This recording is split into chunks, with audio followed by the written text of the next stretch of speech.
ডাবের কুসা পেলাম, আর সেটা তোলার পর আমরা দেখতে পেলাম তার ভিতরে কয়েকটি শিং মাছ। ফাইনালি অনেক অপেক্ষার অবসান ঘটিয়ে আমরা এখন ব্যস্ত হয়ে পড়লাম মাছ ধরতে।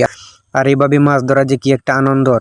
এটা হচ্ছে মলা মাছ, এটাকে আমাদের আঞ্চলিক ভাষায় মলা মাছ বলে। আসলে অসাধারণ, অনেক সুন্দর লাগতেছে।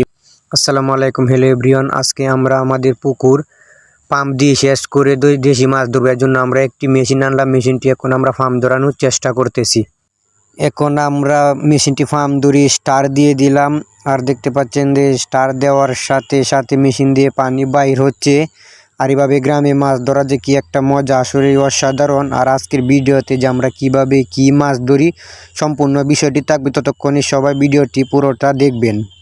এই হচ্ছে আমাদের পুকুর। আমরা এখন অপেক্ষা করছি কখন পানি সেচ দেওয়া শেষ হবে, তখনই আমরা মাছ ধরবো। এর জন্য আমরা অপেক্ষা করতেছি, অপেক্ষার পরেই আমরা মাছ ধরবো ইনশাআল্লাহ।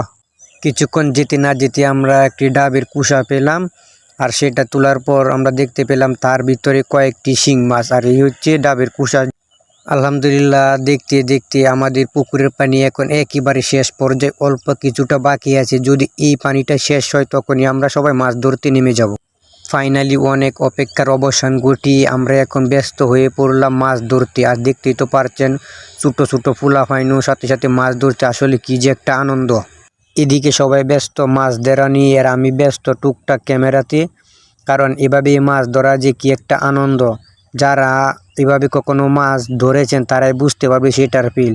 আর দেখতে পাচ্ছেন যে ছোটো ছোটো বাচ্চারা কত আনন্দ সহিত মাছ ধরছে, কারণ যারা গ্রামে বসবাস করে তারাই সেটার ফিল একমাত্র বুঝতে পারবে। যে ফাইনালি মাছ ধরা শেষ, ক্যারেটে করে আমি সেই মাছগুলো উপরে নিয়ে যাচ্ছি, কারণ এগুলো ধুয়ে এখন পরিষ্কার করতে হবে। মাছগুলোকে উপরে নিয়ে আসার পর সেটাকে আমরা বালতি দিয়ে পানি আনলাম। পানি আনার পর মাছগুলোকে একটি বড় কাঁচার মধ্যে ধুয়ে পরিষ্কার করতেছি, কারণ না হলে তাতে কাদা লেগে থাকবে। আর এইভাবে মাছ ধরা যে কি একটা আনন্দর। এটা হচ্ছে মলা মাছ, এটাকে আমাদের আঞ্চলিক ভাষায় মলা মাছ বলে। আসলে অসাধারণ, অনেক সুন্দর লাগতেছে। এভাবে মাছ ধরে যে একটা আনন্দের ফিল, তা আপনাদেরকে বলে কখনো বোঝাতে পারবো না। এভাবে মাছ ধরা কি যে একটা আনন্দের ব্যাপার। এদিকে আমার বড় ভাই বালতি দিয়ে পানি দিচ্ছে, আর আমি ক্যারেট ঝাঁকিয়ে মাছগুলোকে পরিষ্কার করে দিচ্ছি, না হলে তাতে কাদা লেগে থাকতে পারে।